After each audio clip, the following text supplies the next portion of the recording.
में जेएमएम कांग्रेस व आरजेडी की गठबंधन की सरकार है। अक्सर इस गठबंधन को लेकर सवाल उठते रहे हैं। सबसे बड़ी बात यह है कि बंगाल चुनाव में टीएमसी के समर्थन में मुख्यमंत्री हेमंत सोरेन प्रचार प्रसार कर रहे हैं, वहीं असम में कांग्रेस के समर्थन में, यानी बंगाल में कांग्रेस के खिलाफ टीएमसी को वोट देने की अपील हो रही है, तो वहीं आसाम में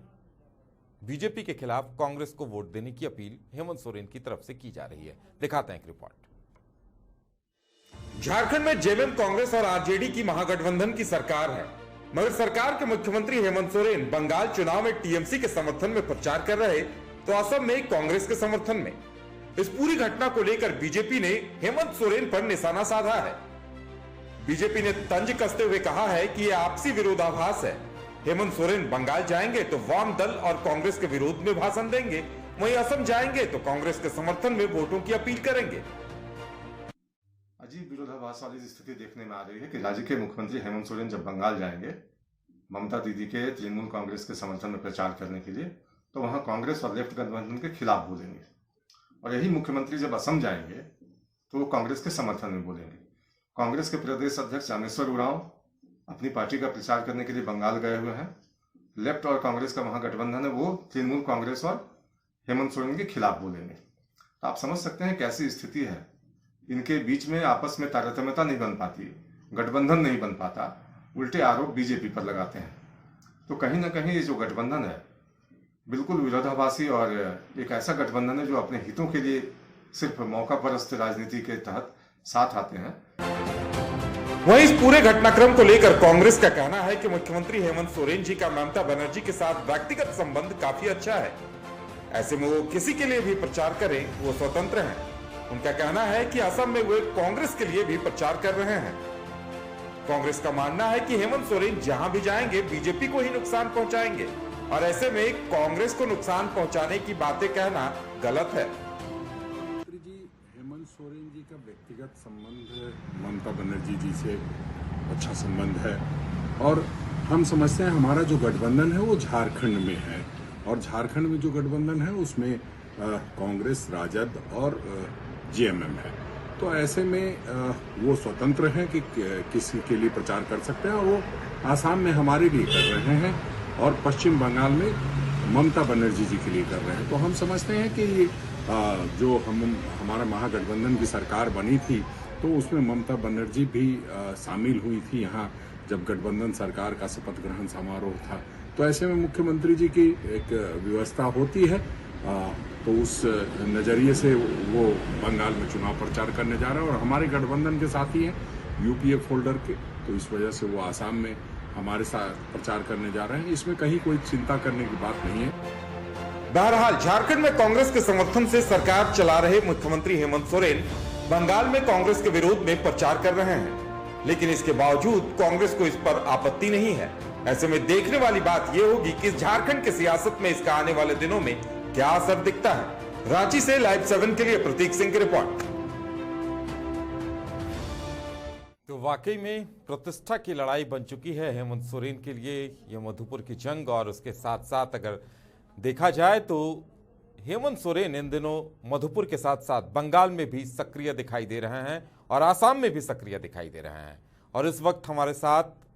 ज्यादा जानकारी के लिए हमारा संवाददाता संतोष जुड़े हुए हैं। जी संतोष, इस बात पर भी सियासत हो रही है कि हेमंत सोरेन इन दिनों बंगाल में कांग्रेस के विरोध में टीएमसी को वोट देने की अपील कर रहे हैं, तो आसाम में कांग्रेस के समर्थन में वोट मांग रहे हैं। जी उदय, देखिए जिस तरीके से झारखंड में अगर बात अभी करें तो झारखंड में हेमंत सोरेन कांग्रेस के साथ और आरजेडी के साथ सरकार में है, तीनों बने हुए हैं, और हेमंत जो है सो सबके गठबंधन से सरकार यहाँ चली। लेकिन अगर बंगाल की बात करें तो बंगाल में मुख्यमंत्री वहाँ हैं, अभी टीएमसी के नेता हैं ममता बनर्जी, उनके पक्ष में जो है सो यहाँ के मुख्यमंत्री लगातार जो है सो वहाँ जा करके और जितना भी प्रचार प्रसार है उसको कर रहे हैं। ध्यान होगा उदय कि जिस तरीके से यहाँ 29 दिसंबर 2019 को जिस हेमंत सोरेन ने जब शपथ लिया था तो टीएमसी के जो हेड हैं और जो बंगाल के मुख्यमंत्री हैं ममता बनर्जी, वो यहाँ आई थी रांची में, तो शपथ ग्रहण समारोह में। तो कह सकते हैं कि टीएमसी से और हेमंत सोरेन में एक जो जेएमएम का जो एक यहाँ के विकासात्मक कार्य को लेकर के कहें या फिर बंगाल में लेकर के कहें, तो इसको लेकर के जेएमएम जो है सो लगातार बंगाल में चुनाव प्रचार में लगी है, टीएमसी के पक्ष में लगी है। एक स्थानीय जो भी पार्टी होती है उसका एक स्थानीय मुद्दा होता है, इसको लेकर के भी जब स्थानीय पार्टी जो है चुनाव मैदान में उतरती है। एक अगर मुख्य बात कहें तो टीएमसी हो या जेएमएम की बात करें, मुख्यमंत्री हेमंत सोरेन की बात करें, तो एक सबका जो है एक मुख्य पक्ष होता है कि बीजेपी को किसी तरह से रोकना। बीजेपी जिस तरीके से महंगाई पर लगाम नहीं लगा रही है, महंगाई बढ़ता जा रहा है, कृषि बिल का विरोध हो रहा है चारों तरफ से, एक मुख्य मुद्दा होता है हेमंत सोरेन का, जेएमएम का या फिर टीएमसी का कहें, बंगाल में कहें, एक मुख्य मुद्दा होता है कि बीजेपी किस तरीके से लोगों के लिए जो है सो परेशानी का एक सबब बनती जा रही है, महंगाई जो है कितना बढ़ता जा रहा है। इसको लेकर के मुख्यमंत्री अभी टीएमसी के पक्ष में और बंगाल में जो है सो प्रचार प्रसार कर रहे हैं। बात अगर असम की करेंगे तो देखिए प्राथमिकता जो होती है हर स्टेट की अलग अलग है।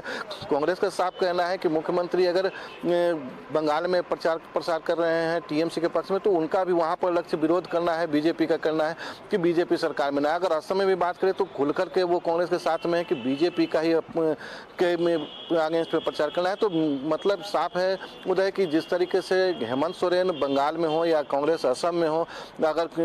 प्रचार प्रसार कर रही है तो निश्चित तौर पर एक मुख्य जो है कांग्रेस का हो या फिर जेएमएम का हो, एक मुख्य इसका उद्देश्य है कि किस तरीके से बीजेपी को सत्ता में आने से रोका जाए, और इसी को लेकर के मुख्यमंत्री जो है बंगाल में भी चुनाव प्रचार में लगे हैं। उदय बिल्कुल, इसके साथ संतोष अगर बात की जाए झारखंड के सियासत की, तो अब तो वो पूरी तरह से मधुपुर शिफ्ट हो गई लगता है, क्योंकि मधुपुर सीट पक्ष और विपक्ष दोनों के लिए अब प्रतिष्ठा का सवाल बन चुकी है।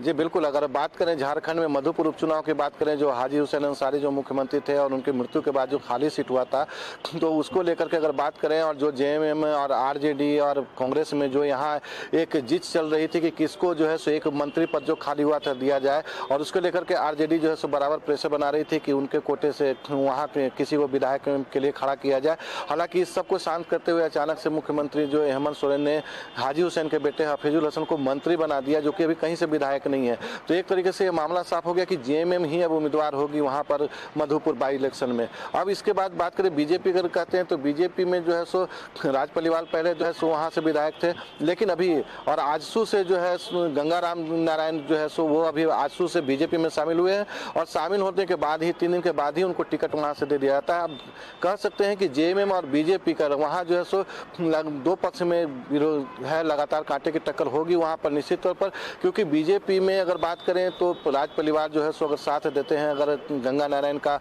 और अगर जेएमएम कहें तो जेएमएम अपना जो है सो सीट बचाने के लिए रहेगी, क्योंकि वहाँ से जो उम्मीदवार हैं वो अभी मंत्री हैं, तो इनके लिए बचाना प्रतिष्ठा का विषय होगा, सरकार के लिए प्रतिष्ठा का विषय होगा कि जेएमएम को किसी तरह जीतना है। वहीं बीजेपी चाहेगी कि जेएमएम को किस तरह से रोका जाए, जेएमएम 1 साल की यहाँ की सरकार की नीतियों को बताया जाए कि जनता के सामने कि किस तरह से सरकार अभी काम यहाँ कर रही है, साल भर में क्या यहाँ डेवलपमेंट हुआ है। तो अब जो है सो बीजेपी और जेएमएम में आमने सामने मधुपुर उपचुनाव में फाइट है, और दोनों अपना दमखम लगा देगी। हालांकि हफीजुल हसन साफ कर रहे हैं, चाहे अगर मुख्यमंत्री जो नॉमिनेशन में गए थे उनका कहना था कि अब तो जीत जो है सो जेएमएम की जो है सो एक आदत सी बन गई है, जो कल हफीजुल हसन के नॉमिनेशन में कहा था। तो कहने का मतलब ये है कि मुख्यमंत्री कहीं ना कहीं आशान्वित है पूरी तरीके से कि जीत जो है सो हमारी होगी। लेकिन अब देखना होगा कि जो 17 अप्रैल को जो चुनाव होगा और जो वोटर हैं वो किस तरफ जाते हैं, इसके लिए बीजेपी जो है भी अपना पूरा दमखम लगा रही है और जेएमएम लगा रही है। पता तो 17 अप्रैल को जो चुनाव होगा और जब 2 मई को मतगणना होगा उसके बाद ही लगेगा, लेकिन अभी अगर कहे तो सीधी टक्कर जो है सो जेएमएम और बीजेपी में मधुपुर बाई इलेक्शन में होने को है। उदय चलिए संतोष, देखना दिलचस्प होगा कि मधुपुर में क्या कुछ सामने आता है, लेकिन इतना तय है कि फिलहाल पूरे झारखंड की सियासत मधुपुर उपचुनाव को लेकर फोकस हो गई है। संतोष, हमारे साथ जुड़ने के लिए और तमाम जानकारी देने के लिए आपका बहुत बहुत धन्यवाद। तो अब मधुपुर में क्या कुछ होता है देखना दिलचस्प होगा, लेकिन इतना तय है कि दोनों के लिए ही ये नाक की लड़ाई बन चुकी है, और दोनों के लिए इस महासंग्राम में जीत दर्ज करना उतना ही जरूरी है जितना सियासत में अपने अस्तित्व को बचाए रखना होता है।